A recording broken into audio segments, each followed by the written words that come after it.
Hello, and welcome back to Bible Wits Bible Corner. Today we're going to be in the Old Testament. I'm going to be reading out of the book of Joshua, chapter 6. I love reading the book of Joshua. There's a lot of stuff in it. It's saying stuff that makes you raise an eyebrow, stuff that's so simple yet so profound. It's stuff that makes you think, what on earth? And that's kind of what I'm reading today, is one of these what on earth moments, at least to me. Joshua chapter 6, and I'm going to just read two verses 15 and 16, starting with the English Standard Version. On the seventh day, they rose early at the dawn of the day and marched around the city. In the same manner, 7 times. It was only on that day they marched around the city 7 times.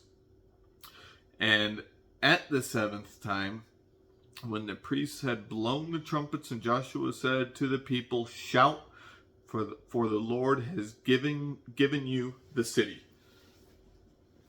Okay, now, New Century Version.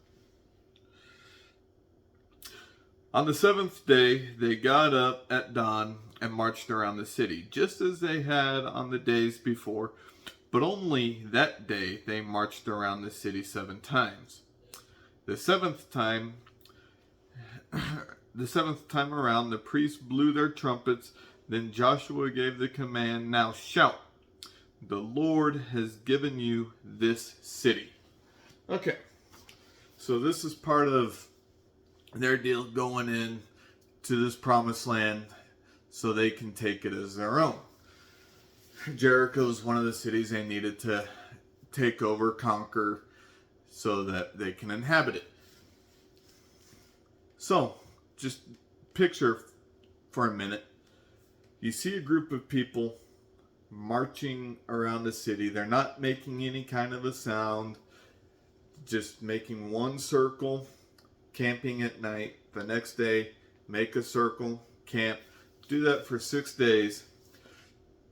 And then, on the 7th day, you see them march around, not once, not twice, but 6 times silently.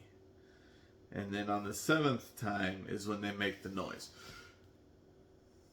What kind of mind games? And God, I'm not saying God plays mind games. This is human thinking that I'm talking about here.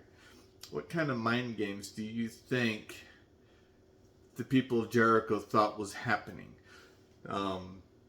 How did this mess with them? How did they react to this? Were they making fun of the Israelites? Were they mocking the Israelites? Or were they actually genuinely terrified?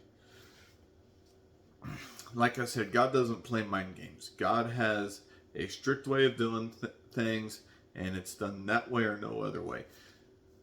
So there's no trickery there. He knew exactly what he was doing when he told the Israelites to march around the city. And he knew exactly what he was doing when he told them exactly when to shout and make noise. When we do things the way God wants us to do them, things always work out. It might sometimes take longer than we humans want it to take, but if we do it exactly how God wants it done, it always works out. I hope you find encouragement in this, and I hope you have a wonderful, God-centered day. Bye.